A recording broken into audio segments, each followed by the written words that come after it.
What's going on? It's Justeeni here, and today I've got a really fun replay to show you with some more Philo Rush, of course. I've got a few reasons why I'm showing you this one in particular, which I'll get to later, but for now, let's get right into things. So I'm just doing typical Zebasi stuff. And then here, so I've decided to change my opening a little bit. If I find the village right away, this is kind of inspired by Ram Dingler. If you've seen his IMO Philo Rush, he actually likes to not make a warrior on turn 0. And this is kind of doing this but with Zebasi. Not making a warrior at all, so then I can get turn 3 meditation with Zebasi. And then this is going to mean I get turn 8 Altar of Peace. And I expand slower, yes, but that means it's easier to afford Philo and all my texts. It's kind of a little weird. I'm training my next warrior on turn 5. Which is very, very slow expansion, but you're going to kind of see my development's going to be very nice. I'm getting Altar of Peace next turn. Now, the downside, of course, is, well, my expansion sucks. Again, do not do this strategy outside of continents, please. But now I can get riding, and already, like, I only need 3 techs until I have trade. And it's turn 8. Like, I'm really close to trade already. Turn 9, construction, roads, only 1 more tech, and I have trade and can set up markets. But the thing is, you can kind of see the issue is Illyrian's on my continent already, which is a little rough. But you'll kind of see how I deal with Illyrian in general with the market strat, or the Philo strat, because I've actually used this quite a few times and gone against Illyrian a lot, but I actually do pretty well against Illyrian. It's usually Aquarian that's the tough matchup, but you've seen a video on that as well. But you can see turn 10 market, kind of thanks to the Star Ruin, super helpful. Would have been a turn 11 otherwise. But yeah, because I didn't train that warrior in the early game, my expansion was slowed down, but I get the markets so fast. Turn 10, and I have Philo. So once I really get everything set up, then I'm just gonna absolutely pop off. There's another market. Like, my economy's not doing the best right now, but I'm on so few cities that my techs are just going to be so cheap. And they're playing very aggressively. They're even placing bridges.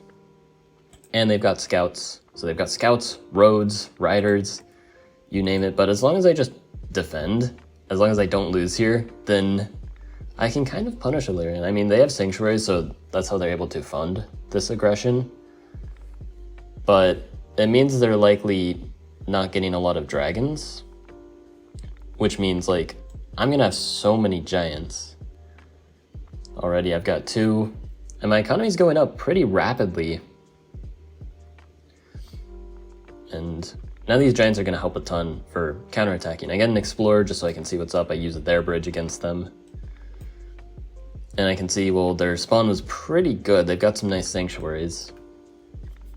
So that's something I have to deal with. Yeah, if you look at their spawn in the replay, it's actually like an insanely good spawn, I will say. They didn't play the best, which is kind of how this went, but, you know, you don't always go against opponents that play the best, and the strategy actually does pretty well for making a comeback. They've got bombers already.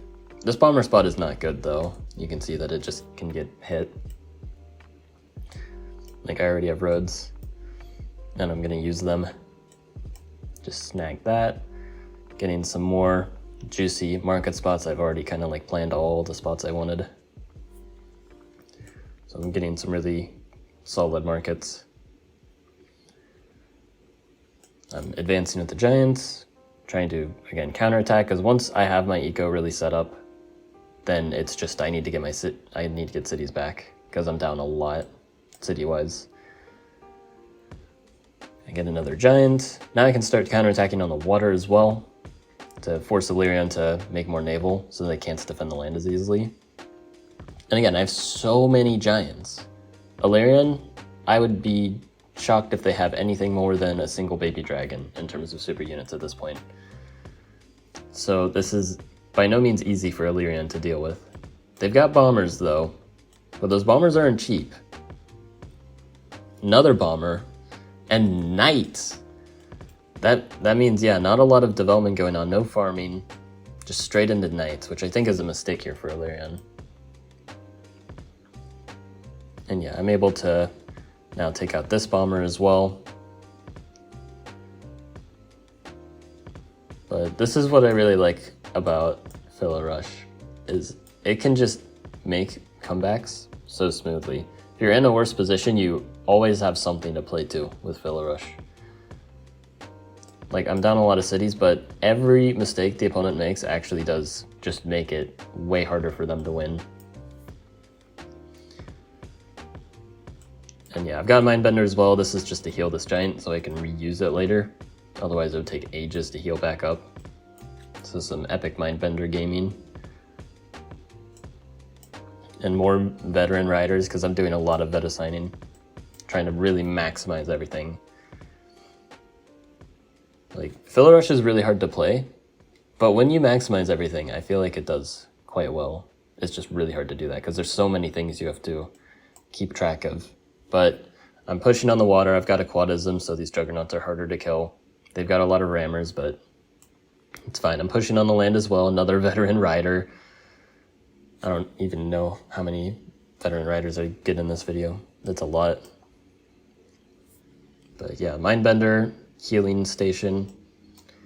Got strategy so I can further push in the water, because I'm actually starting to like push against the opponent. I get a border growth here.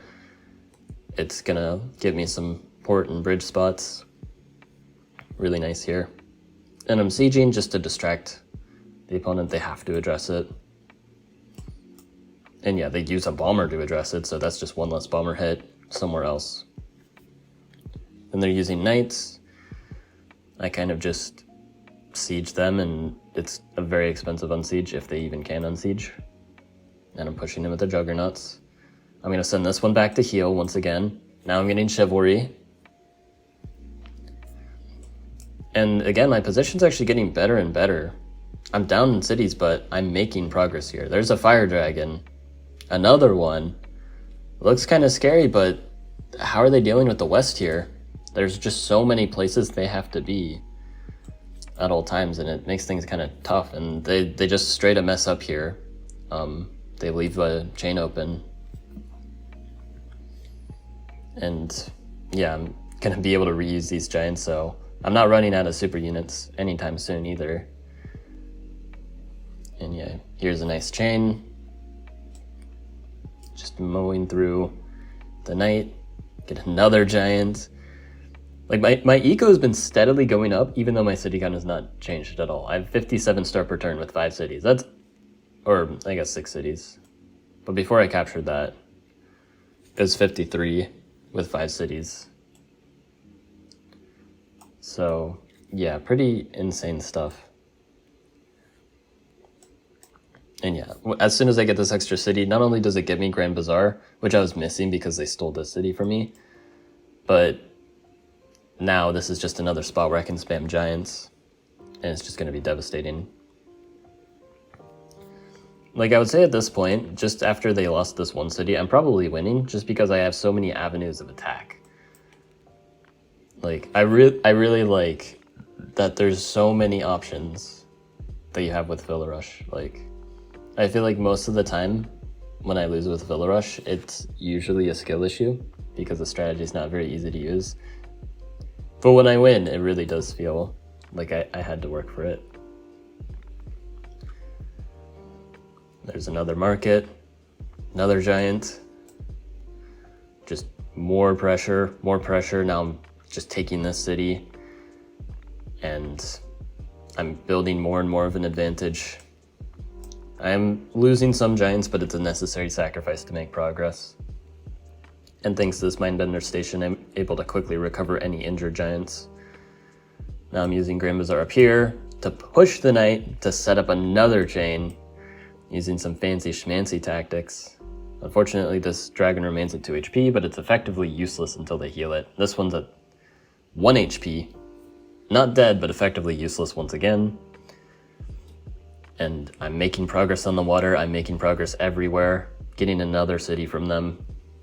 Once I have this kind of momentum, it's kind of impossible to stop. The opponent just has to just prevent me from taking any city, which is really, really hard when I'm sending tons of giants and supporting it really well and buying it just whatever tech I need. I haven't even gotten like diplomacy yet. And yeah, this giant's fully recovered. It's gonna be sent back into battle. I've got bombers now. Like, yeah, the opponent definitely made some misplays, but I will say I didn't play perfectly either. There's definitely countless mistakes I made. Like, there's all sorts of optimizations that can be made, so I would really, really recommend trying the strategy and just practicing it. Like, you probably won't win the first time you use it, but if you kind of learn the intricacies, because there's a lot of things you can do with Philo Rush. It's very fun. But yeah, at this point, I'm more or less just completely winning because I now have plenty of cities and I'm just attacking. I'm capturing another city, getting smithery, so then I can start spamming swords. And that's gonna help break through these polytars, getting the city ready to upgrade to border growth to get another giant. And I just have an overwhelming unit advantage, and I'm just building up in cities. My eco is through the roof. Because one thing, especially like against Illyrian, is sanctuaries are very strong and very scary, but markets are actually better in the long term.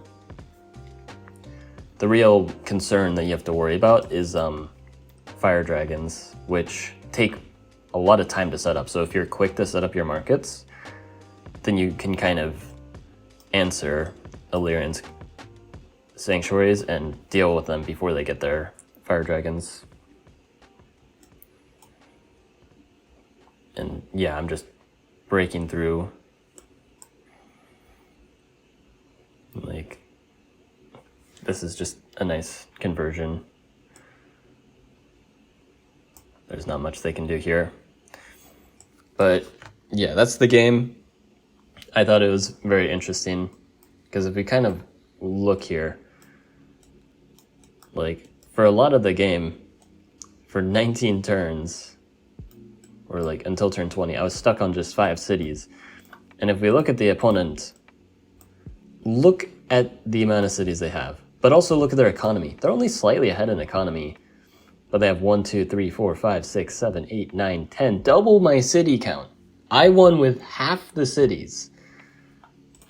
I mean, if you look at the tech prices, you can kind of see like their eco advantage is kind of an illusion. Their aquatism, 34 stars. My aquatism, 13 stars. 13 stars! That's a massive difference. So even though I'm slightly down in economy, it really doesn't feel that way. And I just need to pressure, which again, against Illyrian, they had 1 egg at this point, and two fire dragons. So they just can't answer my stuff that quickly. But yeah, again, hope you guys enjoyed. Like and sub, and have a good one.